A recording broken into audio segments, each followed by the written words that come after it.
Hello friends, thank you for joining in. First I'll begin by introducing myself. My name is Vipul Sinha. I'm associated with Centum for over 2 years now. Well, in my career span of 21 odd years, I've spent about 8 years on the other side of the business and about 13 years in learning and development. Currently at Centum, I head the sales, and I thought today of sharing with you a very hot topic which I encounter as I deal with various corporates and clients, which is return on investment or ROI on training. Well, I'd like to begin by sort of explaining the 3 key assumptions or drivers that I think actually control the ROI in the training space. The first and the foremost is, I think the business leaders today need to distinguish between the input and the output. And the moment you start doing that, I think you start focusing on what requires to be focused at. Now, what do I exactly mean by that? There's a very old saying that I read somewhere. The quality and quantity of output is directly proportional to the quality and quantity of input. Now, the output in business could mean sales productivity numbers, could mean customer satisfaction scores, or could mean as to how confident are managers today in handling people. I think it all begins by focusing on the inputs, and by controlling the inputs, you start controlling the output. But what do we see today in business most of the managers are doing? They are perhaps controlling the output and continue to be responsible for the input. And what I think we need to do is we need to reverse this matrix completely.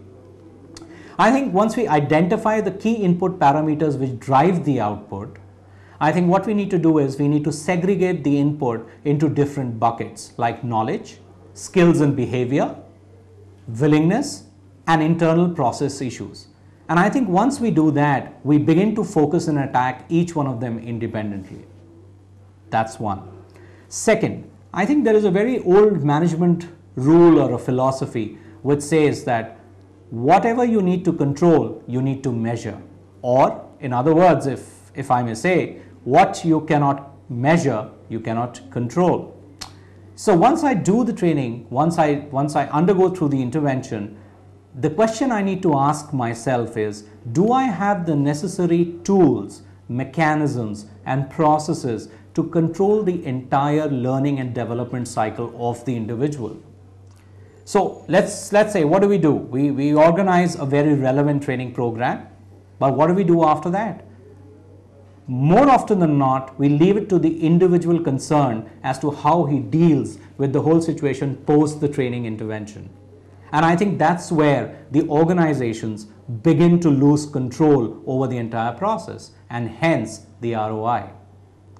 That's where the organization probably needs to focus the maximum and control the entire process till the end. The third key assumption of the driver, and I think this is one of the most important points, though I'm saying nothing new, higher the investment, higher the returns. Or, in other words, it can also be said, lower the investment, lower the returns. So if you look at typically learning and development stages that an individual goes through, there are 4 basic stages that anyone would go through. So let me begin by sort of just naming the 4 stages.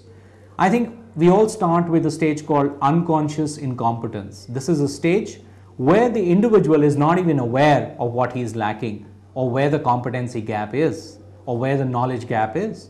I think then he goes to the second stage, which is called conscious incompetence. I think where he starts getting aware, he is sensitized to what exactly is missing or lacking and where he needs to put in the focus. The third stage is called conscious competence, where I think 3 things happen. 1, the input, whether it's a training or a knowledge acquisition that happens. So input, then there is a practice, and then there is a feedback which continuously keeps happening. So this is a cycle which continuously keeps happening at stage 3, which is conscious competence. And only when you do this on a regular, continuous basis with the feedback mechanism, then one day it actually becomes a part of your life, it becomes a part of you, and you reach. So the 4th stage is unconscious competence, where it becomes a way of life for that person or the individual to behave. Now, if you look at all the 4 different stages of learning and development that a person goes through, I think you will agree with me that stage 3 is the most critical and most sensitive stage, where the entire return on investment depends on.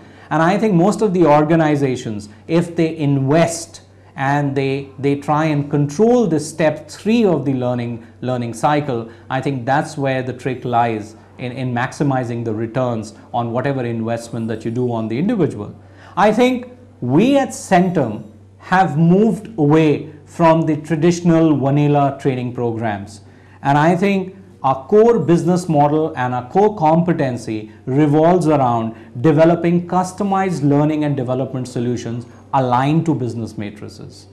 We have many case studies and many clients that we have worked with, partnered with very, very closely, and we have ensured that a sustainable transformation happens and the ROI that we are aiming at is actually achieved in most of the cases. Now, this has been done across industry segments, across functions, very, very successfully.